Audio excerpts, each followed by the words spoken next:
Welcome to Keto Life Support, where we make your keto life sustainable, fun, and low stress. I'm Kim Howerton, and I'll be coming to you weekly with some of my keto besties to bring you the practical, real-world keto advice that you need. Quick disclaimer, I am not a doctor, and even if we do have a doctor in the house from time to time, he or she is not your doctor, and nothing we say on this show should be taken as medical advice. Always check in with a trusted medical professional about your own personal medical concerns. Hello and welcome back to Keto Life Support. This is Kim Howerton, and I am so thrilled in this episode number 65, to be joined by the delightful Dr. Georgia Ede, where we talk about mental health issues as they relate to keto. We talk about anxiety. We talk about all sorts of good things that I think most people who suffer from either depression, anxiety, just generally not sure if they feel as level mentally as they want to, will be interested in. And also, Dr. Ede has provided lots of lovely links. So those will be in the show notes if you want to see more things that you could listen to. So I hope you enjoy this episode with Dr. Georgia Ede.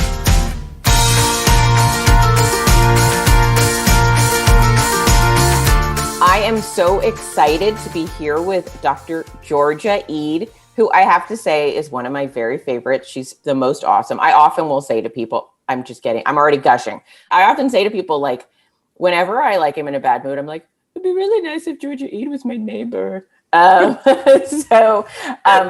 Georgia Ede is a nutritional psychiatrist and an awesome all-around person, and somebody I think of often when questions come up from my audience around anxiety, depression, food addiction, bipolar, all sorts of things. And so I am delighted to have her on today. So Georgia, thank you for joining me. Kim, it's a pleasure. The feeling is mutual. I think we've got some mutual admiration going on. You and I know each other from meeting at various conferences and spending time together. And I just think we have a great connection. And I really love the work you're doing. And I really appreciate you having me on. Oh, well, that's so fun. Okay, this has been great. People often ask how I pick guests, and it's like, well, I just pick guests that I like. And have something very important to say to the world, obviously. But there are people that have important things to say that I don't enjoy talking to. And, I'm selfish. It's my podcast. I get to choose. So Georgia. Queen Howerton. Thank you. I appreciate that. I have a very small kingdom. It's very, very small, but I'll take it. In my history, I have a history, I think we've talked about it before, but I'll catch you up, which is, my first major depressive episode was in elementary school. And then I proceeded over the years to go from being diagnosed with major depressive disorder to actually bipolar disorder in college, none of which was ever helped by any sort of medication. And then finally, the only relief I got was first being diagnosed as hypothyroid. And hypothyroidism medication, supplementation, right? Renewing my missing thyroid levels was a huge, it was like night and day. And then the second part was going keto, took me a whole nother level on the mental health spectrum. And so I think in part, maybe some of the early depression issues were just mismanagement of thyroid, because those can be confused. And then I think the bipolar was just an advancing of the thyroid conditions, because all the things that would diagnose me as bipolar have gone away completely since my thyroid was fixed. But I still struggle a little bit with sort of darker days, but they're manageable now that I feel like I've just taken that all up about me. But I wanted to just set the stage to say, I think a lot of people with thyroid issues are misdiagnosed as having depression or bipolar issues. Do you see that, or am I making that up? You're not making that up. Well, I actually appreciate you sharing your story, because, it's people's personal experiences that, I can talk science till I'm blue in the face, but it's the stories that really inspire people to think about their own situation in a new way. And that's not always easy to talk about. So I appreciate you sharing that. So no, thyroid conditions have profound effects on mental health, both high thyroid activity and low thyroid activity. It's very, very interesting. So it's one of the few medical conditions that we are taught during psychiatry training to look for as a potentially reversible cause of mood problems. We're unfortunately not taught, at least not yet, in conventional psychiatry training, we're not taught to look for metabolic causes, for dietary causes. We're not taught enough about nutrient deficiencies, inflammation. We're not really taught much about those things, but every psychiatrist is trained to at least get a thyroid stimulating hormone level when evaluating a new patient. Does that mean that every psychiatrist does that? No, it does not. A lot of psychiatrists don't order any lab tests ever, unless they're prescribing certain medicines that are known to, disrupt healthy levels of various things. But that is one of the things that most psychiatrists are aware of and will screen for. Unfortunately, they'll only usually do a TSH, a thyroid stimulating hormone, and they won't necessarily do a whole full thyroid panel. But that is a really fundamental rule out, when you're meeting a new person who's coming to you for help. And the reason why thyroid conditions are so important to look for is because thyroid is a hormone. It's a hormone that comes from your thyroid gland in the front of your neck, base of your neck, that regulates the activity level of just about every cell in the body, including the brain. So the cells in the brain respond to thyroid hormone. And so basically the speed, the metabolic rate of all of your cells is determined by, it's almost like a thermostat. So if you don't have enough thyroid hormone activity, then most of the time you'll come across as depressed. It can really slow down. Your whole body will slow down. Your gastrointestinal system will slow down. Your skin cell turnover will slow down. Hair will not grow as all. Everything just slows down, including the brain. So you'll usually look depressed, but not always. The funny thing about, and let me just finish that thought, hyperthyroidism, too much thyroid hormone activity, then you'll usually look more anxious and irritable and maybe even manic, but not always. There isn't a clear, predictable relationship between what's going on with your thyroid hormone and how it's going to affect the brain of any given individual. So whatever's going on with a person that has mood swings, depression, anxiety, irritability, whatever it is, it could be thyroid related, and it could be too much thyroid hormone, or it could be not enough thyroid hormone. And so really, really important to look for those issues. And as you know, hypothyroidism, low thyroid hormone activity, is really common, especially among women. And this can be autoimmune, or there can be other causes, but autoimmune is one of the number one causes. So really, really common cause of rather quite easily reversible mental health symptoms. Yeah. What I've heard is that in early stage of Hashimoto's, which is the autoimmune caused hypothyroidism, the levels of thyroid aren't just depressed. They can be high one day, low one day, high one day, and then eventually it just gets low. But there can be a period of that, which is why it can kind of mimic looking like bipolar for a while. Yeah. And there's also a lot of people worry that if they go on a low carbohydrate diet or a ketogenic diet, that their thyroid, they're going to somehow develop hypothyroidism. And that's not what's happening. You can see levels of thyroid hormone come down on a low carbohydrate diet, but what's usually happening there, my best understanding of the science around this, is that your system, your receptors for thyroid hormone are becoming more sensitive. They're starting to work better. So your body needs less thyroid hormone than it did when they were being attacked by inflammation or autoimmune processes. So I don't know of a case of ketogenic diet causing hypothyroidism, clinical symptomatic hypothyroidism. It might change the way your lab tests look, but that doesn't mean it's unhealthy.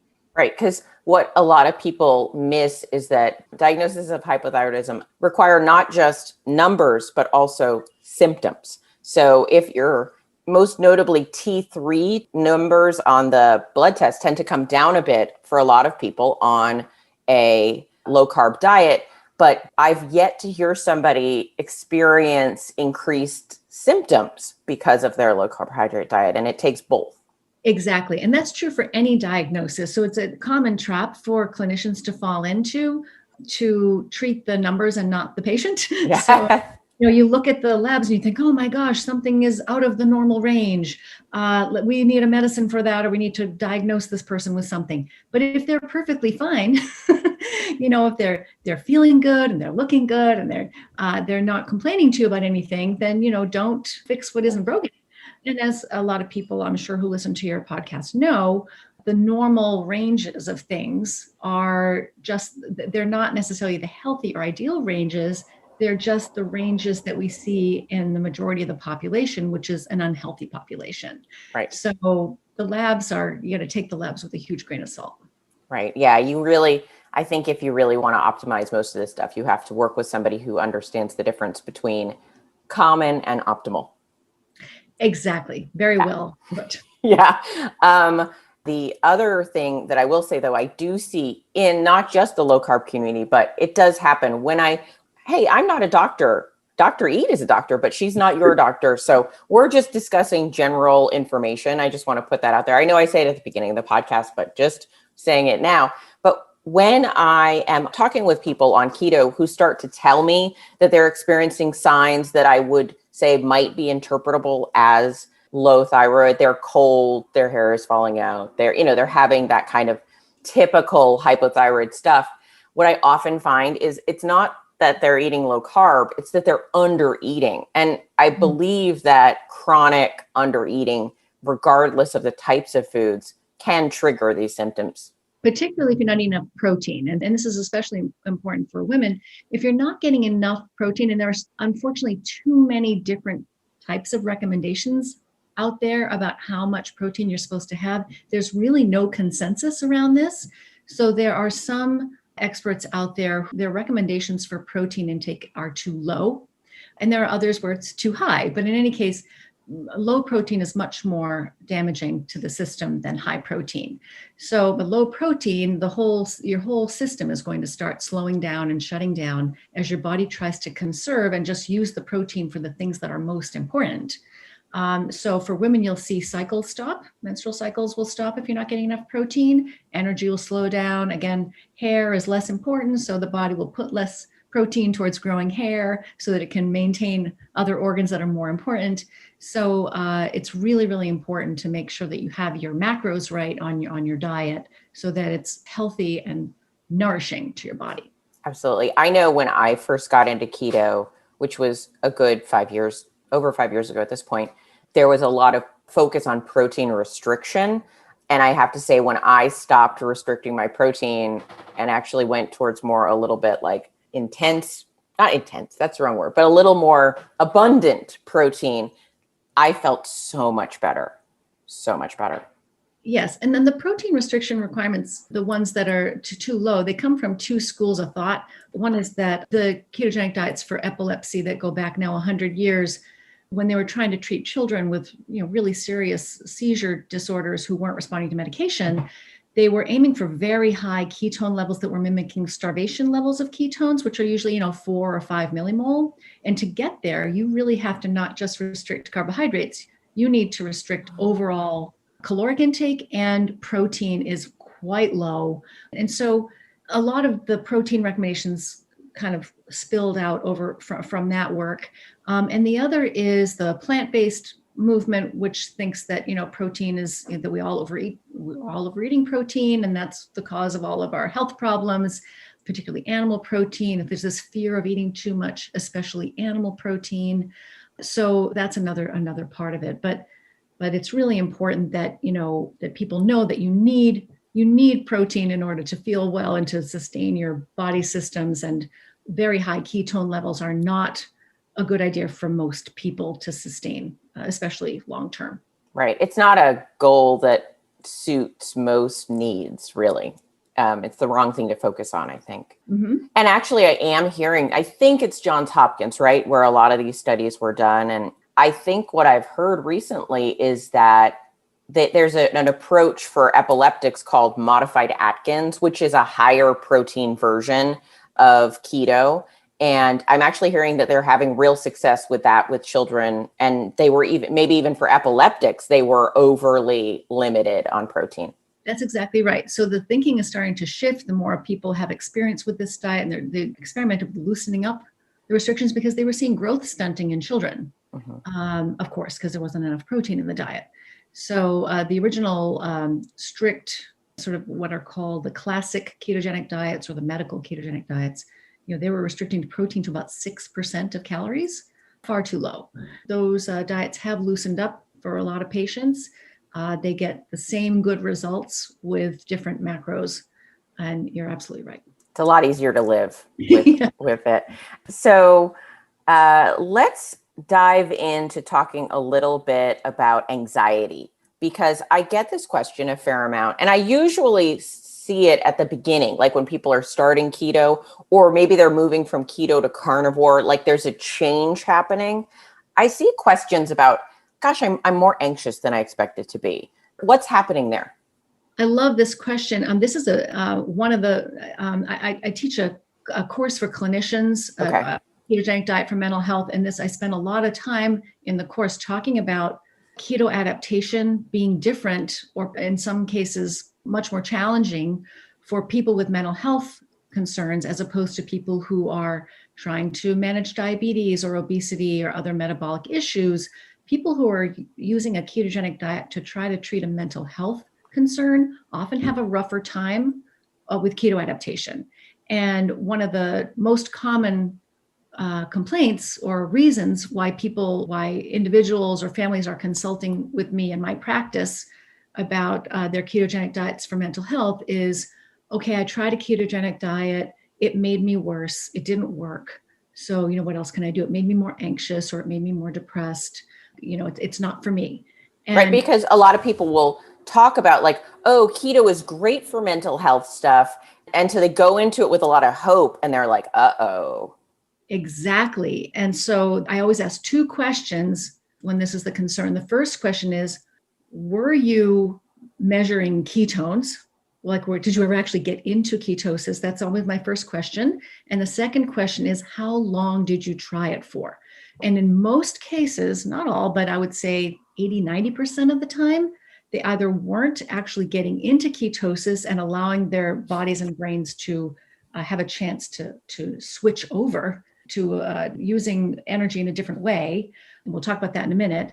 Or they tried it, say, for 2 or 3 days, and they're like, oh, I feel so much worse. I can't, this is awful. I thought I was going to feel better. And so in normal, most people will feel worse for a few days. Even people without mental health conditions will feel worse for a few days as they withdraw from carbohydrate and the insulin levels come down. And there are a lot of shifts happening in the body very quickly when you start a ketogenic diet, or even a simple low-carb diet. There's just a lot of good things happening, but they're happening quickly, and the body needs to find its new equilibrium.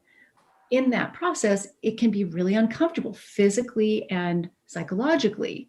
So some people need to ease their way into it. Some people need professional support and guidance and monitoring, especially if you're taking medicines, especially if you have serious mental health symptoms in your past, like suicidal ideation, psychosis, bipolar disorder, which has really disrupted your life, anything serious like that, self-injury. You may need more support and guidance, but it's normal to have a period of discomfort. And that, for most people, if you're the average person without a serious mental health issue, that's going to last, maybe 3-5 days, maybe a week. For people with mental health concerns, especially people with bipolar disorder, psychotic illnesses, serious depressions, things like that, it can take longer. It can take 2 to 3 weeks for the brain to adjust to this new energy source, which is ketones instead of glucose. You may need, if you're in that situation, a lot more support, a lot more guidance, professional guidance and support as you're going through that period of time. And there are things you can do that, that can minimize, or you can try to do things that can minimize that period of discomfort. But the question is, because this is basically what I do all day long in my clinical work, how do you get through that period of time? And why is that happening? Or why is it worse? And does it always get better on the other side? And I would say that it almost always resolves within 3 to 4 weeks. So if you can get to the other side, there's a reward. You'll feel lots better if you can get through that. But it's rough. People can have a lot more trouble sleeping. They can feel agitated, they're irritable. What you see often in people with bipolar mood conditions is you can see a period of what's called hypomania, which is just feeling a little manicky. Things are kind of revved up in your mind and in your body, kind of an uncomfortable high energy state. You can see people with depression can get much more depressed as the brain is trying to figure out where it's going to get its energy. Lots of things are going on there. But why is this happening? I've really spent a lot of time trying to understand this so I can teach my fellow clinicians how to manage this, because it's the key to success is getting people through that sort of medieval obstacle course of keto adaptation, because it's so worth it to get to the other side. One of the possibilities is that it's just a low energy state as the brain is trying to figure out how to burn ketones and the body is trying to figure out how to burn ketones and fatty acids for energy instead of glucose 24/7. So there's the low energy state. And for some people, you can support yourself going through that period with MCT oil or exogenous ketones that kind of help boost those ketone levels and get more ketones into the brain until your body is better at burning your own fat, which can take, a number of weeks. Another possibility is that you're not getting enough sodium and potassium.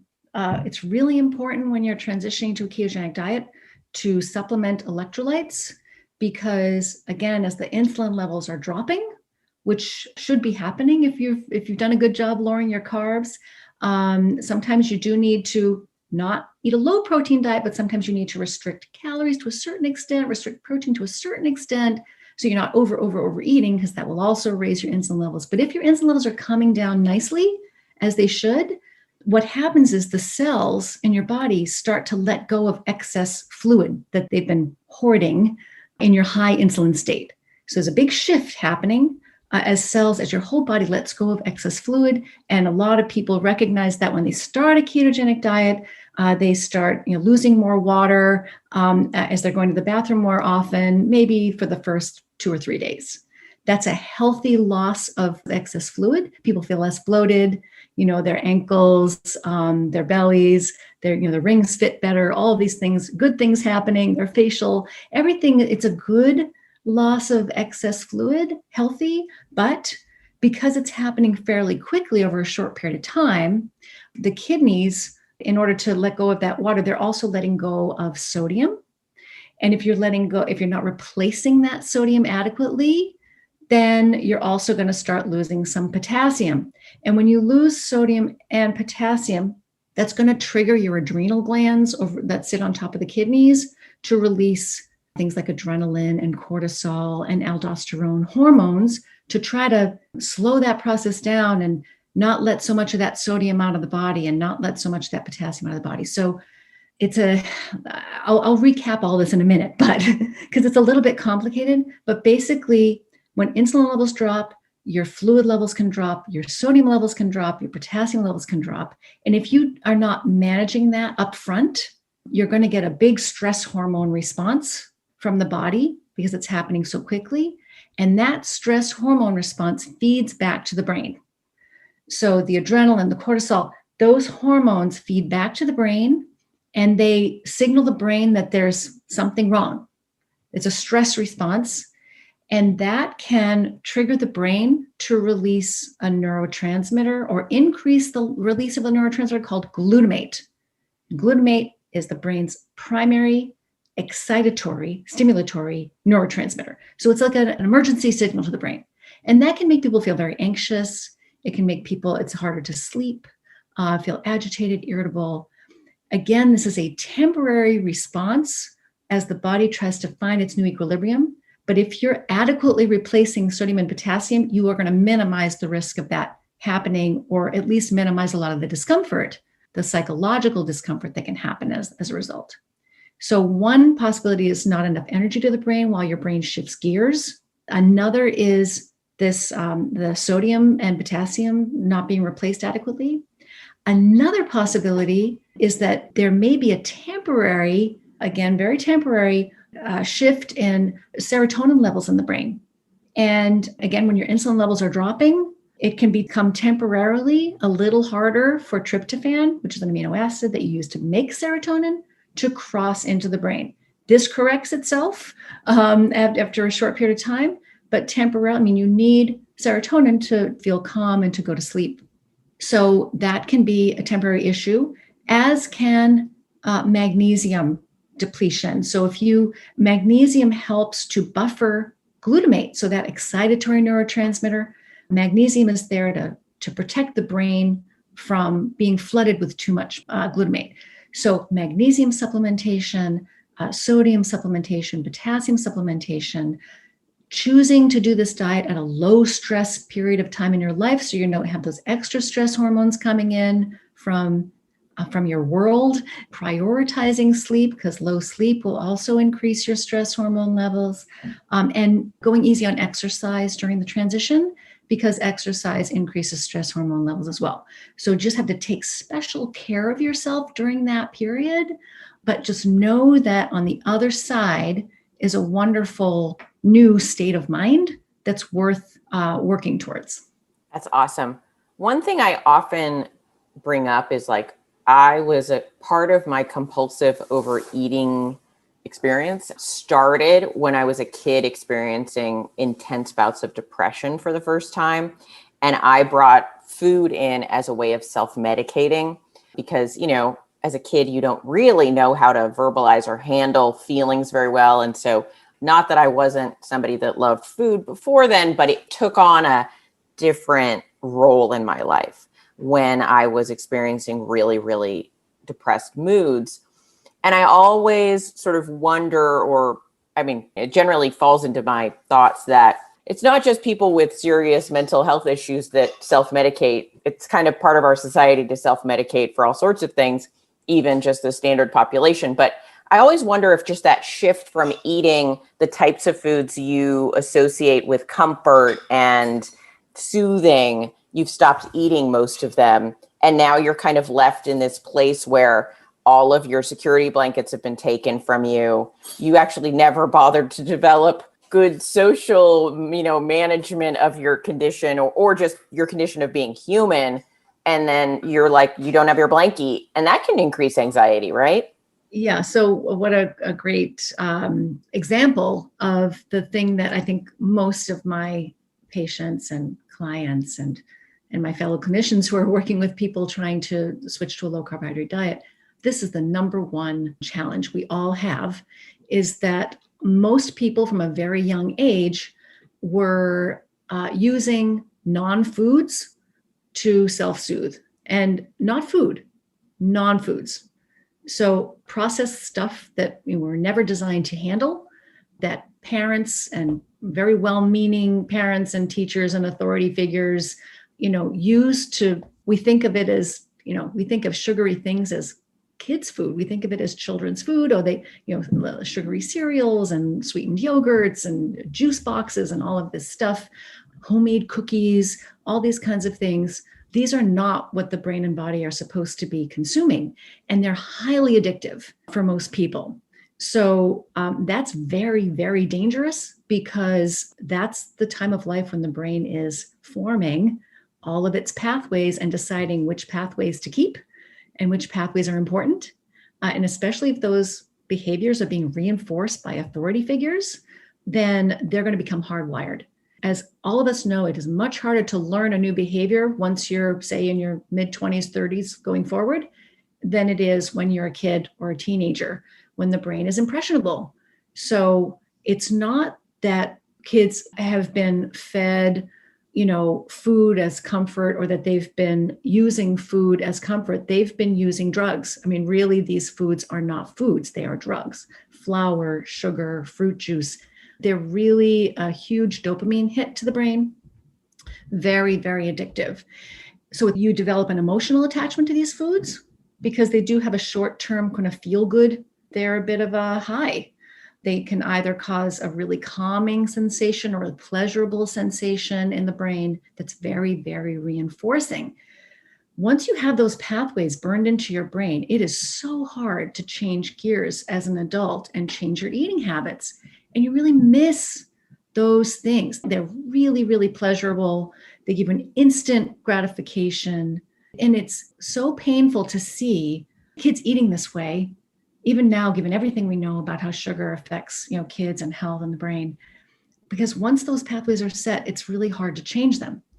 And this is why most adults who try a low-carb or ketogenic diet fall off over and over and over and over again, because these foods, these non-foods, are everywhere. And they're really delicious. They're really satisfying. They're intensely pleasurable. They're cheap and they're everywhere. And a lot of people feel as though they don't view these things as drugs. And so there isn't the same caution, social caution that we have around alcohol or other types of, or tobacco or other types of drugs. So it's easy to kind of kid yourself into thinking, oh, it's fine. I can just have it once, or I can just have it. A lot of my folks, I'm going to borrow a line from Dr. Eric Westman, a low-carb expert clinician and researcher at Duke University, whom many of your listeners know about. Don't let a holiday become a hollow week is one of my favorite lines from him.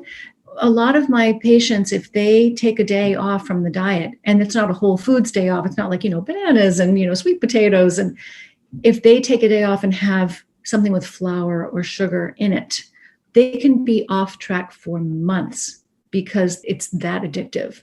So it's a real, and I identify myself as a food addict, non-food addict, I guess we can put it. And I know how hard this is. I've had these struggles my own life, my entire life. So I'm not like, speaking as this authority figure that thinks, oh, you're having a really rough time, poor you. And this is something wrong with your brain. This is affecting most of us. And I know I'm living example of how hard it can be. I mean, I've struggled my whole life with this. So I have a lot of compassion and understanding for it. And it's really, really important not to judge yourself or anybody else who is struggling to stay on these diets in this food environment with our childhood histories. Yeah, it's so important. Those habits are so, and habits and pathways and all of it, it's so deeply ingrained. And it's the environment we live in. It's the language we speak. It's just everywhere. We're like a fish in water, except the water is junk food. So, the thought occurred to me as you were talking, we go to these conferences, or we used to go to these keto conferences. And over the years we've been at the conference, I've seen just an exponential growth. Well, and also when I go to the grocery store now in keto products. And I'm wondering what you think about those. I mean, and I don't mean, when I use the word product, I don't mean anything that you can eat on keto that you can buy. Obviously, steak is a keto product, but I mean like the keto Pop-Tarts. And so like when they are trying to mimic what I would call junk food, what do you think of the rise in these type of products?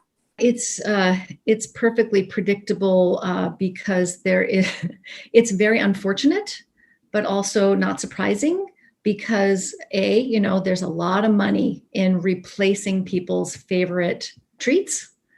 When you go on a healthier diet, it's hard to give up bars and chips and snacks. It's hard to give up those things. We're really used to having those types of things in our lives. So we think, oh, I'm going to go on what can I replace a candy bar with? What can I replace my cereal with? What can I replace my chips and my bread with? Well, my answer is it's really best if you can just let go of those things and mourn the loss of those things. That's the hard work that needs to be done rather than try to replace them, because all of that stuff is processed. It is intensely, hyper palatable. If it's not a whole food, if it's not like a piece of fruit, a vegetable, a piece of meat, a piece of fish, a nut, if you start combining those things and grinding some of it up and adding sweeteners, even if they're low calorie sweeteners, spices, if you start making these concoctions and putting them in packages and selling them, again, it's really overstimulating to the reward system of the brain. It's really best to stick with whole foods. And that doesn't mean anything you can buy at Whole Foods. That means whole foods, a vegetable, a fruit, a piece of meat, an egg, a nut. once you start making recipes where you're mixing all kinds of, and you're putting creamy sauces on things and lots of intense spices and grinding up nuts into flours, you're going to run into a lot of problems with, again, it's just processed food and the body processes it differently. You can have a very high insulin response to nut flours. You can have a really high insulin response to whey protein, which is in a lot of these bars and keto-friendly bars and shakes. These are huge problems for people when they're trying to lose weight or when they're trying to get their appetite under control, is that, oh, it looks keto-friendly, but it's either actually not keto or friendly. I mean, you're not going to be in ketosis if your insulin levels are going, even if your blood sugar is staying stone cold normal. If your insulin levels are going through the roof after you eat a whey protein bar or a whey protein shake or something made of some sort of nut flour cake, that's not going to be good for you. And it's going to make the whole diet harder. So the more you can practice whole foods ketogenic diet, that's really the secret, I think, to long-term wellness. Yeah, I will bring some of these foods in at times to try them, see what happened, what's going on, But one of the things that I do think is, it's interesting. A lot of people will say when they first start keto, you can count net carbs and you can be a little looser. And I actually think it might be the opposite. I think when you first start keto and you're first making this change, it's probably better to be strict, on track, limit to whole foods, don't use a lot of products. Now, there is that sort of ease in period for some people. We're all individual. I like to make hard and fast rules, but people don't like to follow them. But I do think ultimately once you're like, okay, I'm doing this now, being actually really strict, maybe not super strict with how much you're eating, have a big steak, but super strict with your ingredients initially and your carb level initially. And 4, 5, 6 years down the line, you have this base stability. And if you want to say, well, what does this do if I start to bring this back in? Or how do I feel about that?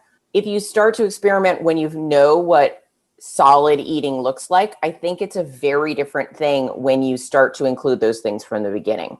I completely agree with that. And with both ends of the spectrum, as if you will, what you just said is really, really important, is that the stricter you are in the beginning, the easier it is. I mean, I know that sounds upside down, but the stricter you are in the beginning, the easier it is. Because when you start introducing things like sweeteners that can raise insulin levels and, protein powders and shakes and whey protein and all that stuff. Bars, shakes, all that stuff. Yeah. Too much low carb chocolate, all that kind of stuff. Your insulin levels are staying just high enough that you're not going to stay in good ketosis. You're not going to get the same brain benefits. You're not going to get the same appetite control. You're not going to get the same reduction in inflammation that helps people feel so good and makes people want to stay on the diet. So later on, once you've got your bearings, once you've figured out how to get into good kind of moderate ketosis most of the time, and we can talk about whether or not that's important and what I mean by that. Once you've gotten your bearings and you've allowed your body the 3 to 6 months to heal and shift gears, and you've got your new stride, and you're in solid territory, then you can occasionally, depending on who you are and depending on what you're using the diet to treat, you can experiment really carefully with one treat at a time and see, okay, what happens to my blood sugar? What happens to my ketones? What happens to my mood? What happens to my energy? Is this a safe thing for me to occasionally enjoy or not? And I love that approach. And I think that everyone's a little bit different in how well they handle different types of treats. Yeah, I do. I find they're kind of, I have no statistics on what percentage fall into either camp, but there's sort of two main camps, which is you let them have a little bit of these highly addictive type replacement foods and they go to town or they just can't stop thinking about them. And it's just gateway drug, or they're like, oh, that was good. And then they go back to their normal programming. And I think it's mostly an experiential thing about, well, what happens to your brain and your experience after you eat these foods that will help them know if it's something that they can or can't play with. Exactly. I mean, I'm a huge fan of curiosity experiments and keeping an open mind and individuality, personalizing the diet, because you want to also make the diet sustainable and enjoyable for life. And that may involve, in a lot of cases, loosening things up around the edges once you get to a certain solid new place. There are a few cases where, again, this is all personalized work. There may be a few cases where the person's not going to make it through keto adaptation unless they can have a little something as a lifeboat, sort of a treat or something that they really can't imagine giving up to make it a little psychologically better. And so, again, it depends on the person, but ideally, the cleaner and the stricter it is in the beginning, the better you're going to feel more quickly. It's almost like prolonging the agony. If you kind of put these treats in the beginning in a sort of daily way, you might not get to that really good place that you're hoping to get to because your insulin levels aren't coming down quite enough, and you're still keeping the cravings for sweet alive. You're still keeping the cravings for processed alive, flours and intense combinations of flavorful ingredients. So it really is nice, if you can, to try to keep it as clean as possible in the beginning. Right. Yeah. And then later down, like one of the things I experienced recently was I tried a new keto granola bar, and I ate it and I was like, well, that was amazing and delicious. And I love that. And I am no less hungry than I was before I started eating this keto granola bar. Like there was zero satiety involved. Like it was fun. It was delicious. It felt good in my mouth. And I was like, and now I'm equally hungry as I was when I started eating this. And I was like, so what role does this have in my life? Is there a place for this? Because I might be like, well, if I include it with a big meal that has other things, maybe it's enjoyable. But because I've been doing keto and low carb so long, I'm able to stop and say, does this serve me?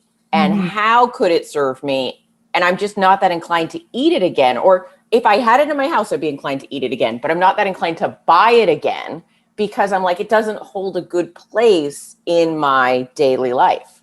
But I couldn't have done that at the beginning because before I was keto, I had very little connection between food and satiety.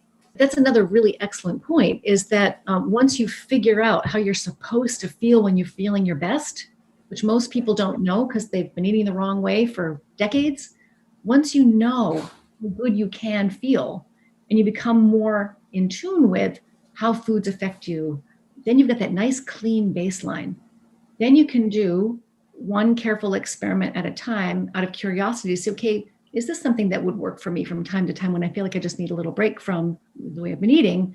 Or if I'm at a friend's house or I'm at a social gathering, like what can I kind of get away with safely without paying too much of a price on the other side? And what can I recover from? There are some people who can't. If there's a very severe food addiction, those guardrails need to be very, very tight, or they can lose months of progress. But for everybody else, they might be very well served by knowing what their safe treats are so that they can, kind of loosen things up around the edges from time to time for social reasons or psychological reasons, or just because it's hard. I mean, it's hard to be very, very disciplined every day. Right. Yeah. And I think speaking of, we've been bouncing on the topic of food addiction for quite some time, but I do think there is a huge reality that we don't always acknowledge. Like we are like, yeah, food addiction, right? But like it is a huge issue for a lot of people, and maybe people that didn't know, like because we kind of normalized food addiction, right? Our society, again, with the fish in the water, right? Like we just live in a food addiction land and and it seems normal, but it's not normal, right? It's not normal. And I'm going to refer back to something you said a few minutes ago, which I loved. You said it was something like a fish. Oh, yeah. I said, just like a fish in water, like we're swimming in a sea of non-food. Right. I loved that because I immediately started thinking, okay, you've got this fish that, let's say it was born in this tank and it was surrounded by, candy castles, and the water was made out of Kool-Aid instead of water. And, everything was fake and everything was very colorful and very tasty. It doesn't know that it was designed to grow up in an aquarium with fresh water Algae. and algae and, castles made of, no in castles, like sand and rocks and things, not, candy castles. And so, taking that fish out of that candy aquarium and Kool-Aid aquarium and putting it into a clean aquarium, that's a huge shock to the fish's system. And it's going to be very, very disorienting. And if the fish has already grown up to be an adult fish, it's going to miss really for the rest of its life. And I think this is the hardest, most painful thing for me and for everybody else who struggles with this, to realize this is a lifelong vulnerability. This is a lifelong loss. This is a lifelong struggle. You're always going to miss that other tank. And there's just no getting around that. It's like any addiction where really abstinence is the key to sanity and health. But it's unlike other addictions like alcohol or tobacco, other kinds of drugs. You can't give up eating. You have to try to make the healthiest food choices you can every time you eat for the rest of your life. I mean, think how hard that is. It's so much easier. I mean, I've had patients who have successfully quit opiates, who have successfully quit tobacco, cocaine, heroin, alcohol. And they say to me, I wish I could just quit food the way I quit those things, but you can't quit food. And so every day, if you're somebody that eats every day, you're going to make a really healthy choice every single time. That is a lot of work and requires a lot of support and a lot of practice and a lot of compassion, self-compassion. Yeah. Do you end up talking to people a lot because there are kind of two different arenas I find people in. Either they live alone or they live in an environment where everyone got on board with them. And so they can kind of remove the distractions from their environment. But I deal with a lot of people who have kids that they're not also putting on keto or low carb. They have maybe a partner who's not down with this change, or they work in an environment where there's food all around them, so on and so forth. Like they just feel like they don't have control of their environment. Do you run into that in clients or people in the world? Every day. This is a huge problem because there's the external environment, right, which you can control to a certain extent. You can avoid certain stores, or you can have someone else in the family do your shopping, or you can, just change your daily patterns, your walking or your driving, or what, so that you're not going past places that are going to trigger your impulses.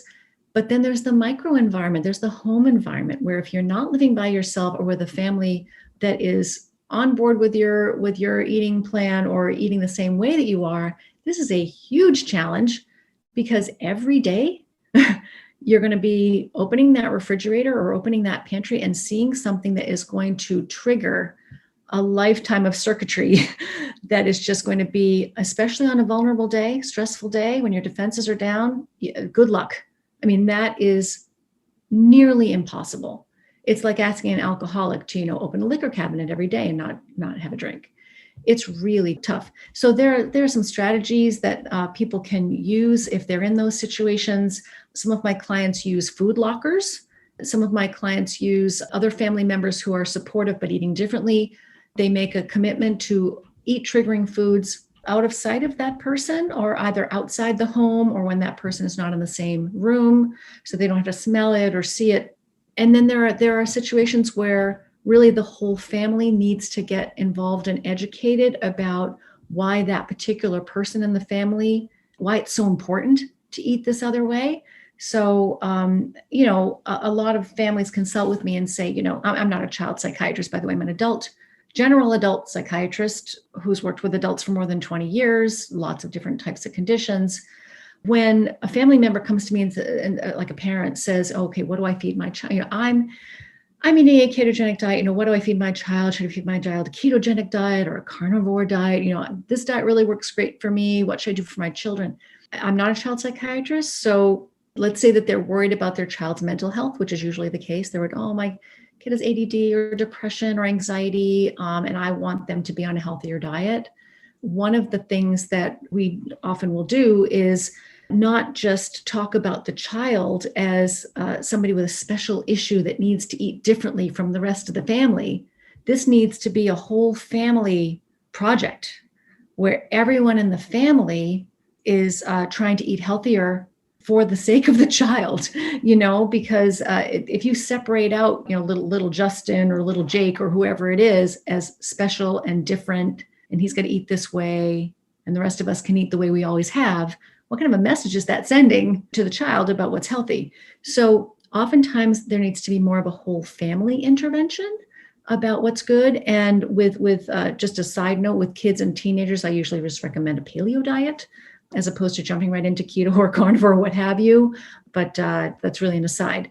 If the whole family understands why this is important and why eating the same old way for everyone in the family is dangerous, it's dangerous for everyone in the family. It just may not be obvious yet. Why? There's going to be a family member later on who gets dementia or diabetes or heart disease or depression or anxiety later on in life, some sort of autoimmune condition. There are lots of reasons why all of us need to eat a whole foods diet, not just whoever the quote identified patient is in the family.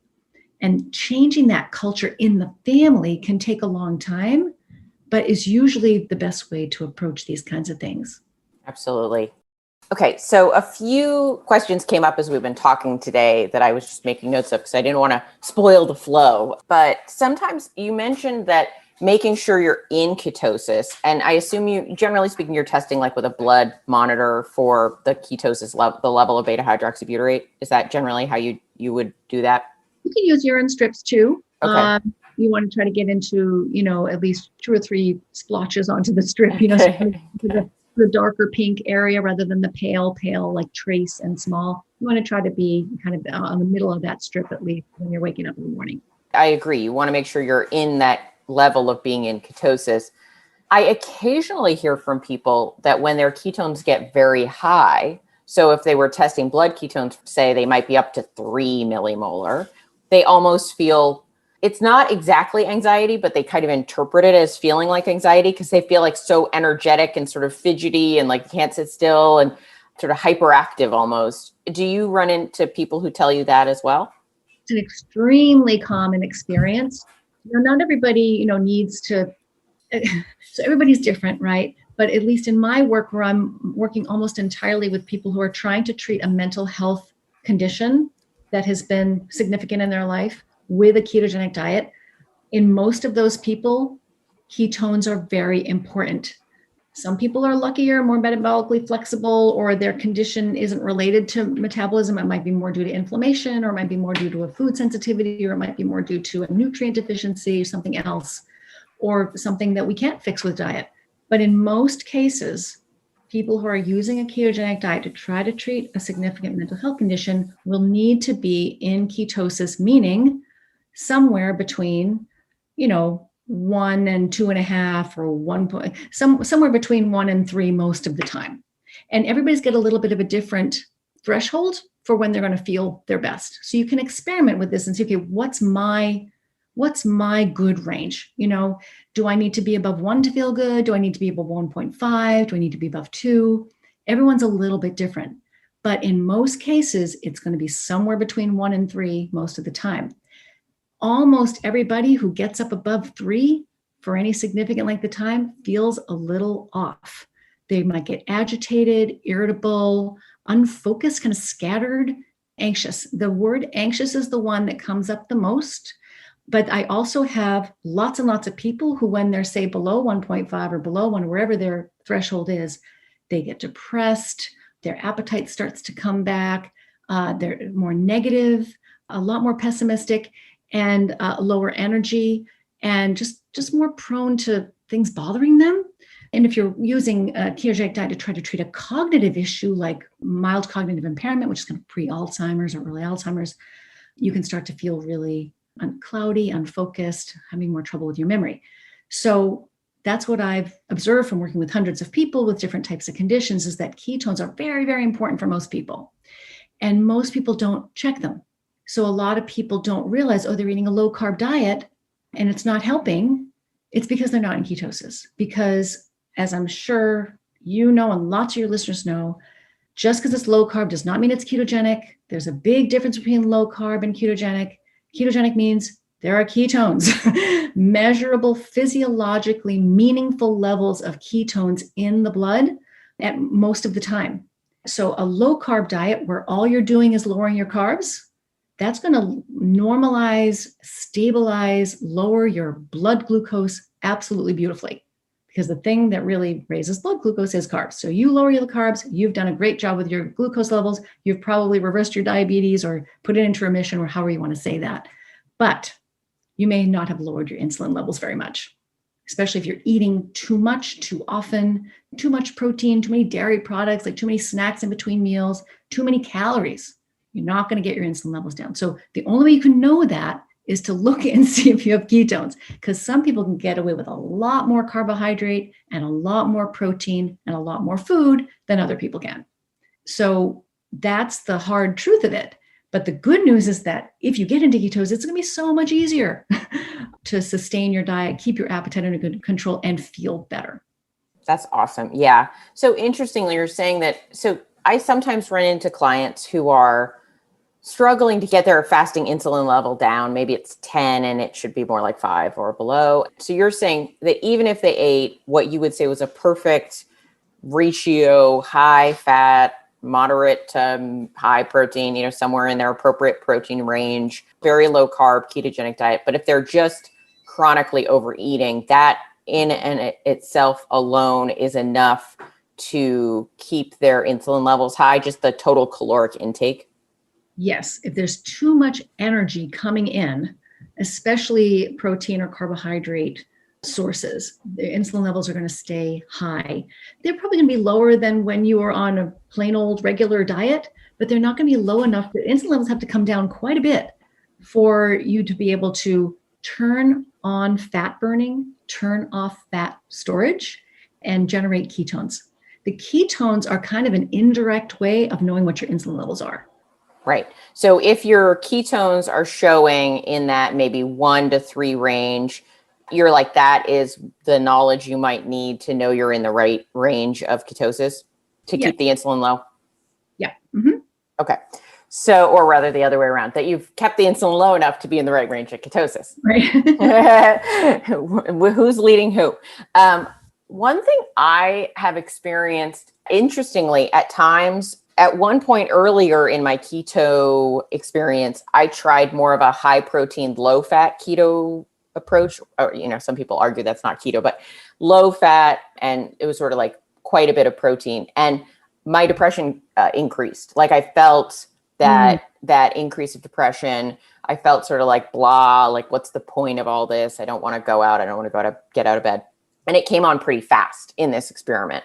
But then later on, I did the exact same experiment and I experienced none of those symptoms.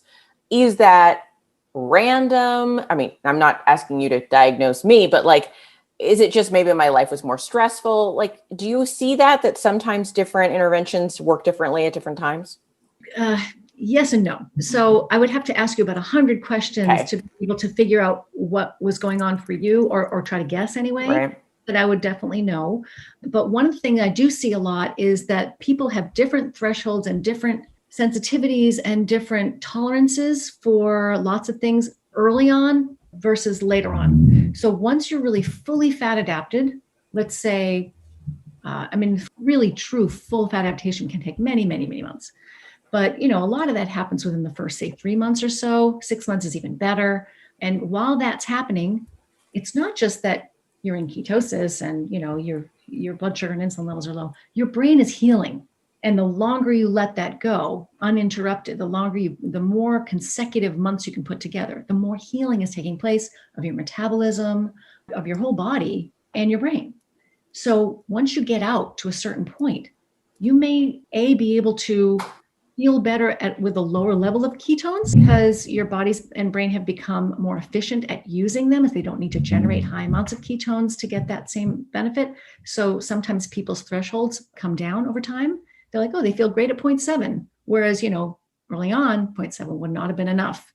Or they've done some healing of their gut in the process, depending on their food choices. Their gut may have started to heal. Their blood-brain barrier may have started to heal. And they can tolerate lots of things that they weren't able to tolerate before. So yes, the other thing about this is that it's not just the amount of protein, but what foods were those? So there's protein, and there's protein, were these processed meats, were these, nuts, were these, dairy, was it whole foods meat? Was it something high in histamine? I mean, I could go on and on. So if they were exact same foods early on as they were later, then maybe something has healed and you're not sensitive to that particular stimulus anymore. But if it's a completely different type of protein foods, who knows? So many variables. Yeah. Yeah. I mean, but the good news, I always say self-experimentation is great, is like when I had those symptoms early on, I was like, well, I need to stop what I'm doing because that is not a good idea. And then later I was like, maybe let's try this again. And I was like, oh, this is better. So no permanent harm was done because I said, this is an experiment. I'm going to try it. If I feel like I need to pull the plug, I'll pull the plug. And I did. And life moved on. Such a wise woman. Thank you. I appreciate that. My lack of commitment to things has always served me well. So Georgia, tell me, what is a nutritional psychiatrist? Well, it depends on who you ask, because many years ago, there was a branch of nutritional psychiatry, which was largely supplement based, it was about replacing nutrients, using nutrients replacement and other types of supplements instead of medication. Right. And there's been some success in that realm over the past, 20, 25 years. There have been people who've practiced that way and have really helped a lot of people. That's different than the kind of what I consider modern nutritional psychiatry, which, yes, we will, look for nutrient deficiencies. We will, of course, recommend, how to optimize your nutrients. I like first to use foods whenever possible before supplements, unless there's, an urgent reason to supplement. But what I consider modern nutritional psychiatry is really pulling back and looking at the metabolic impact of the diet, as well as the nutritional quality of the diet. So making fundamental changes to the foods that are coming in, not just supplements, but correcting nutrient deficiencies with food, first and foremost, whenever possible, and correcting the metabolic impact of the diet. So really getting those blood sugar and insulin levels under control is so, so important. So it's got a metabolic piece and it's got a nutritional piece, but it's really not primarily about supplements and nutraceuticals. Got it. And so would you say you are a traditionally trained psychiatrist? Like when you went to med school, it wasn't to be a nutritional psychiatrist, right? No, I think like a lot of women, I only thought about food as a way to control my weight. I never, ever thought about food and the brain. And it did not come up during 4 years of medical school. And it did not come up during 4 years of psychiatry residency. We're talking a very good Harvard psychiatry residency training program. My training was not just in psychopharm, which is medication management, but also in psychotherapy, and had more of a focus on psychotherapy than a lot of other training programs do. So we were really taught to think, about the whole person in a very compassionate way, which was wonderful. But we didn't talk about food. We never, not once, talked about food. So the first 10 years of my practice was medications and psychotherapy. That's all I did. I never talked about food. And the second half of my career, the last 10, 11, 12 years, whatever it's been, has been primarily focused on nutrition. Depending on the environment I was working in, I was also prescribing medications. But now for the past 2.5 years, it's been 100% nutritional psychiatry. Got it. So I kind of look at it like when we go low carb or keto, like the first stage is, and I don't mean this chronologically, but sort of experientially, we take out the bad, right? We take out the types of foods that are causing us like direct harm. But then there's sort of stage 2, which is we go from sort of baseline good to even better. I hope this makes sense as I'm talking about it, which is like, okay, well, we stop eating the junk food. That's going to reduce harm, right? We're going to get to a better baseline. But then we start maybe manipulating some of the variables in terms of like eating more of this type of food, figuring out exactly which type of meat is better. Like maybe we do better on elk than we do on pork or whatever, so there's the tinkering that takes us from like just a healthy baseline that everyone should be experiencing to like tweaking our diet for our specific individuality, the way we work. Do you work in that second part at all? Like when you said nutraceuticals and things like that, I wondered if there's a component sometimes of really like getting down into the nitty gritty with people around those choices. Because I have a memory that you had to do that to get your health optimized. Yeah. So I do a lot of ketogenic work in my practice. That's probably the cornerstone of my practice is the metabolic piece. But I also do a fair amount of trying to ferret out the food sensitivities because they are a major issue for so many people now.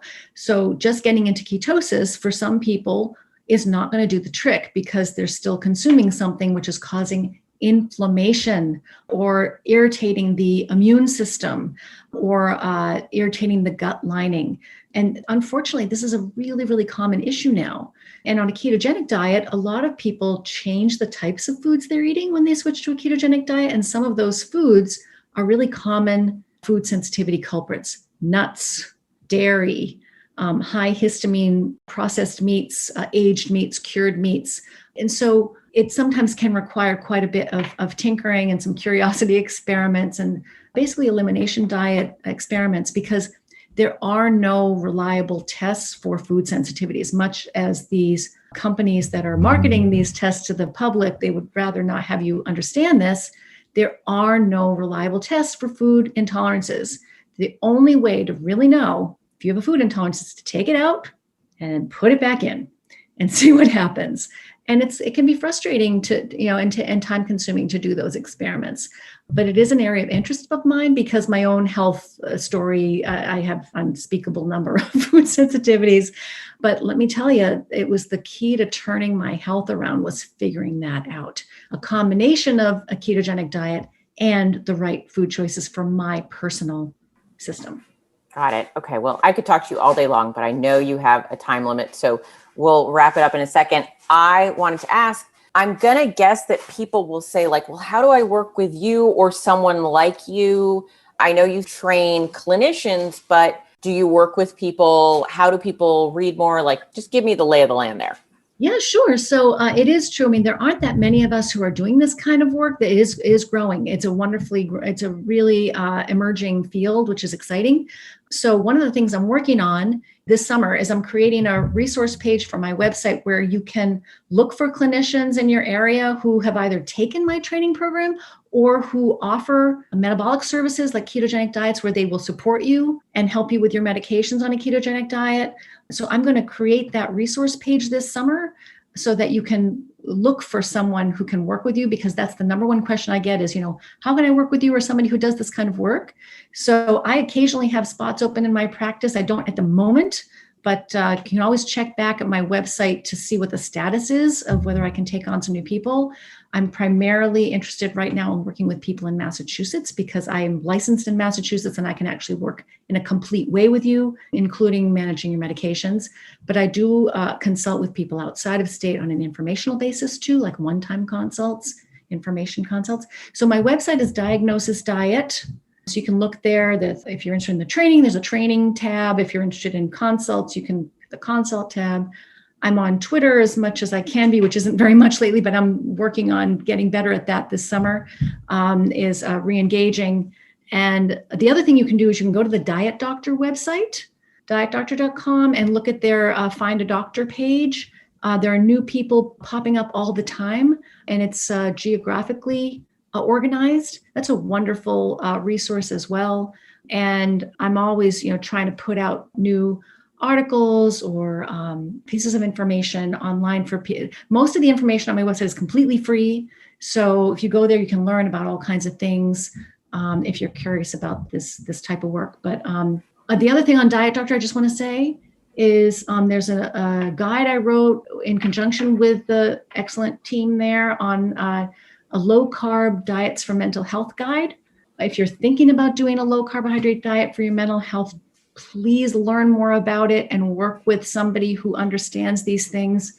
And you can learn all the sort of pluses and minuses by reading that. It's a completely free guide on the DietDoctor website that answers some of the sort of FAQs about this, because it's really important to know if this is the right way for you to go. Great. Okay. We'll put those resources in the show notes as well. And I'll ask you offline too, if there are any other resources or links you want to put in. Anyone listening, you can find all the stuff that we talked about and links to it in the show notes. Yeah. And another thing I forgot to mention, I don't know if you know about this book, Kim, but Dr. Jen Unwin, who's a psychologist in the UK, a wonderful person, colleague. She just recently published a book on food addiction called A Fork in the Road. It's an excellent book. All the proceeds go to her charity. And she identifies as a food addict herself and is just a really compassionate and wise and experienced psychologist. And the book is lovely. So I'll definitely put a link in for that one. That's awesome. I didn't know she'd written that book, but I have seen her speak with her husband as well. And they're both amazing people. And yeah. Okay. Good deal. Well, thank you so much for doing this. I so appreciate it. I know you're really busy. And I just want to say thank you so much. Well, I've had an amazing time talking to you. It's been great. And I hope that people have found some of this stuff helpful. I don't know, do you collect comments or questions do you have a place after people? If they have questions later, I have a Facebook group that's attached to this podcast called Keto Life Support. And so I always will take questions, comments, suggestions in that Facebook group, but people can also email me with whatever they need. Okay. So let me know, if people have questions, I'm happy to do my best to answer them. Okay. Well, that's awesome. Thank you. I totally appreciate your follow-up with that. If someone is interested in your clinician program, do you only work with psychiatrists or psychologists? Like, who could take a class with you? Yeah, clinicians of all backgrounds are welcome. So I've had, I've had keto coaches, I've had nurse practitioners, I've had psychiatrists, I've had primary care doctors, nutritionists. I mean, anybody who sees patients with mental health issues in their professional work is welcome to take the class. And right now, what it is it's a small group, online live program, 90-minute sessions, five consecutive weeks, and it's 6 clinicians per group. So it's a small group experience. Mm-hmm. We get to really discuss cases and learn from each other. And it's been just so enriching for me to connect with people around the world who are interested in working this way. And is there a link about that on your website as well? Yeah. So on the website, there's a training tab and you can just click on that and it tells you how to get involved. So I'm right now scheduling for September. I'm going to have time the July and August are full except for one. I've got one spot left, I think, at the end of July. But anyway, there's plenty of availability in September. And so please, if you're interested, let me know. But it's been just, the goal is to increase access to these services because that's what people are looking for. And it's so hard to find somebody who has openings. So if more people learn how to do it, then more patients will have access. So great. Well, this is amazing. Thank you so much for talking to me. I really, truly appreciate it. Thanks for inviting me, Kim, and hi to everybody out there in your listener world. And I hope everyone has a great week. Thank you so much for joining us for this episode of Keto Life Support. Want more information? Want show notes? Want to suggest a topic? Just head over to ketolifesupport.com. That's where all that kind of thing can go on. By the way, I have a request. If you could go to your podcast host and hit subscribe, we would really, really appreciate it. And what would be even more awesome is if you could write a review. And what would be even more awesome than that is if you could write like a really flattering review. Just asking, you do you. All right.